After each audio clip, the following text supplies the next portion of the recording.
Oke ya, ini overview ya, sistem informasi akuntansi pemerintah. Nah, ini kita pakai membahas SPAN dan Sakti. Tadi sudah saya sampaikan, sebetulnya ini belum ideal ya, dari siap. SPAN dan Sakti itu dia semacam belajar akuntansinya saja gitu ya, akuntansinya saja. Nah, kita harus mengisinya sebetulnya ya. Penerapannya di dalam sistem informasi akuntansi itu seperti apa? Nah, SPAN Sakti ini kan akuntansinya akuntansi pemerintah. Ya, berarti penerapannya di dalam sistem di unit ya pemerintahan ya, seperti apa kita gambarkan dokumennya begitu ya, siklus-siklusnya, apa yang harus dilakukan oleh orang-orang terlibat di dalam sistem tersebut, ya, itu harus tergambar dengan baik hingga ketika auditor gitu ya akan mengaudit, mereka bisa tahu ya gimana kunci-kunci yang harus dia tes ya. Nah, termasuk SIA itu yang paling penting adalah internal control. Auditor itu sebelum mengaudit kan mereka mereview internal control, pengendalian internal. Pengendalian internal itu adalah ya bagaimana desain sistem itu sudah mengantisipasi ya kelemahan-kelemahan yang mungkin terjadi, sehingga misalnya dia upayakan semua formulir itu pre-number. Jadi kalau ada keluar, kalau manual ya, kalau manual ada keluar formulir yang tidak yang loncat ya, itu kan berarti ada indikasi ya bahwa formulir itu digunakan untuk sesuatu yang tidak sah gitu ya, penyelewengan. Nah, itu berarti pengendalian internalnya lemah. Ya. Kalau auditor menemukan auditi yang internal kontrolnya sangat lemah, ya berarti itu indikasi ya dia harus melakukan pengujian yang luas, yang ekstensif. Tapi kalau dia misalnya datang ngecek internal kontrolnya kuat gitu ya, ada pemisahan fungsi antara yang menerima barang dan yang mencatat ya, akuntansi jurnal atas penerimaan barang tersebut gitu ya, itu sudah orangnya terpisah gitu ya, berarti kan ini relatif kuat internal kontrolnya ya. Nah, berarti kita bisa mengandalkan auditnya ke dokumen saja gitu ya, melihat dokumennya itu di sampel ya.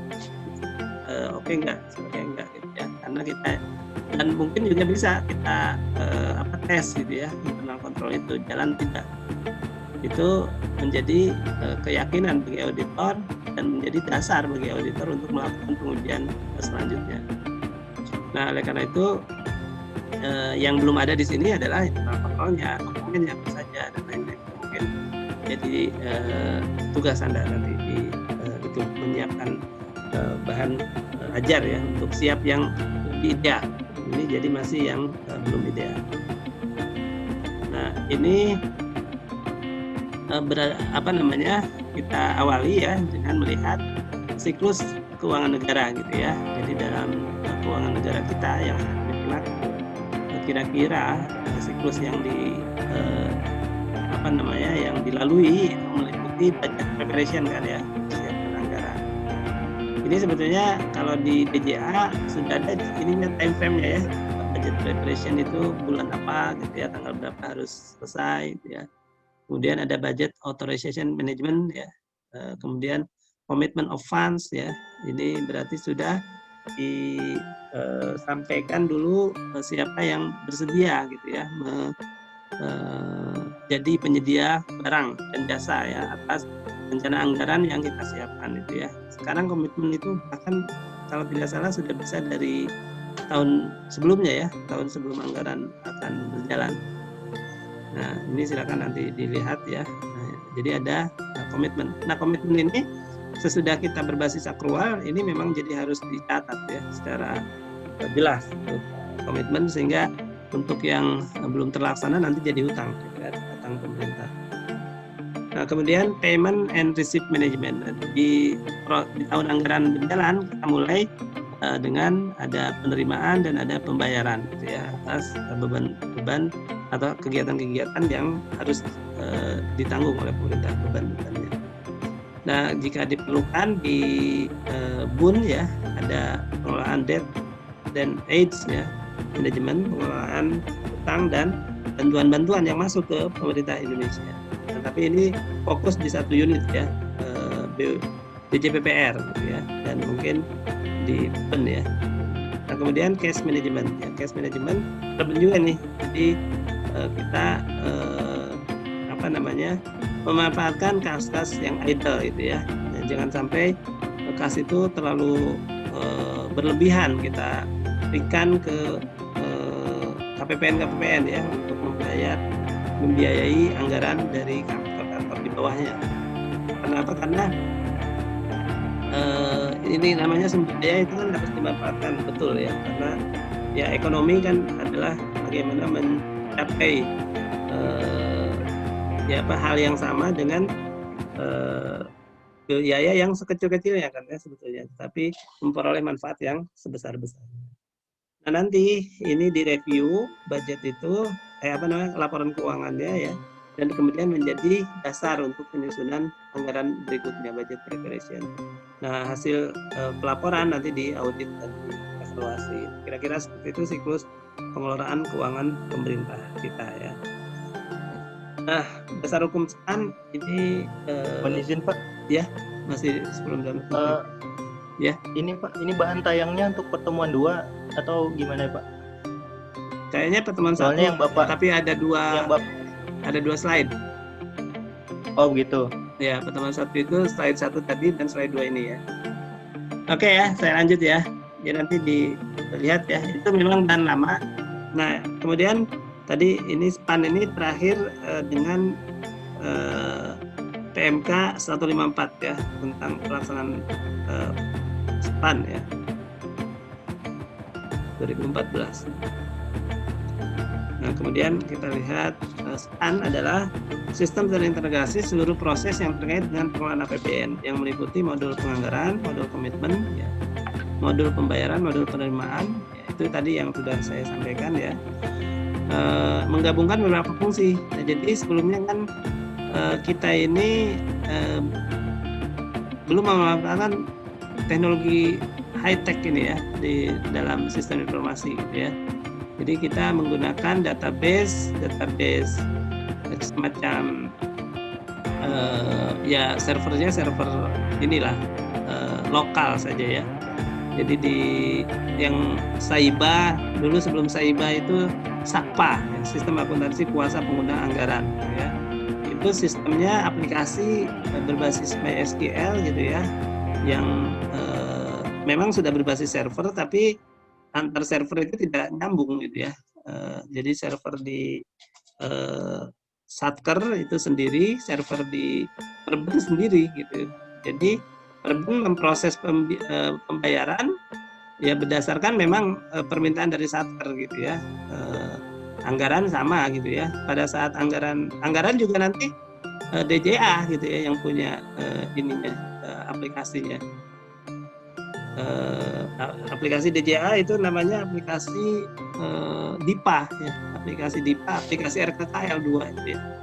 Jadi pas mau bagi anggaran dimasukkan di DIPA, terus DIPA itu sudah disetujui oleh Satker dilaksanakan, DIPA-nya di-upload masuk ke aplikasi SAKPA, aplikasi SPM.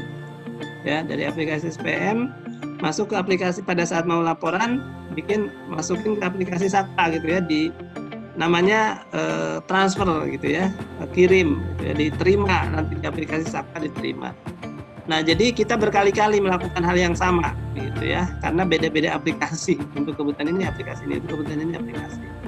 Nah, di SPAN ini semua disatukan ya, disatukan di dalam suatu server besar barangkali ya, Hyperion atau apa namanya gitu ya. Jadi sekarang sebetulnya KPPN itu orang berseloroh sudah tidak butuh lagi ada KPPN gitu ya.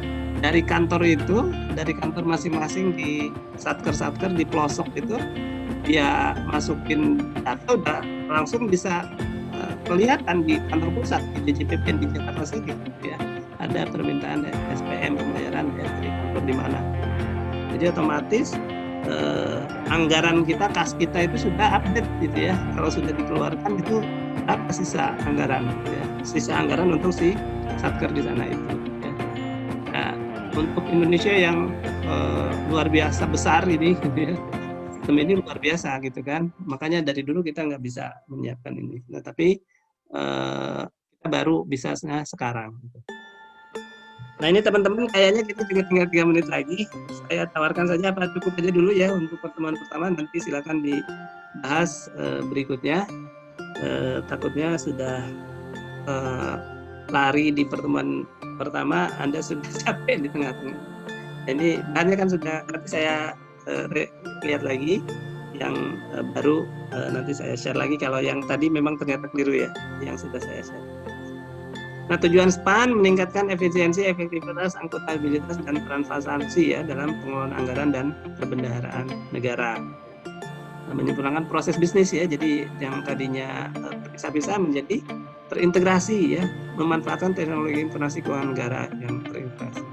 Memberikan informasi yang komprehensif dan tepat waktu ya, tadi dapat dibayangkan kalau masih per aplikasi sendiri-sendiri ya, betapa kita sudah boros waktu, boros tenaga ya, harus rekon ke KPPN tiap bulan ya, membandingkan catatan KPPN dengan catatan kantor kita.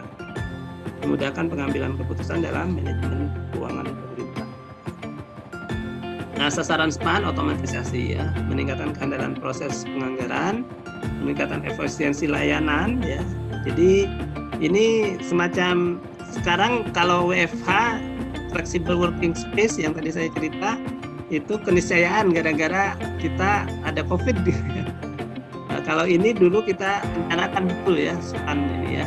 Ternyata kita selama ini dari sejak reformasi keuangan 2003 ya, 2007 mulai diterapkan sistem baru gitu ya.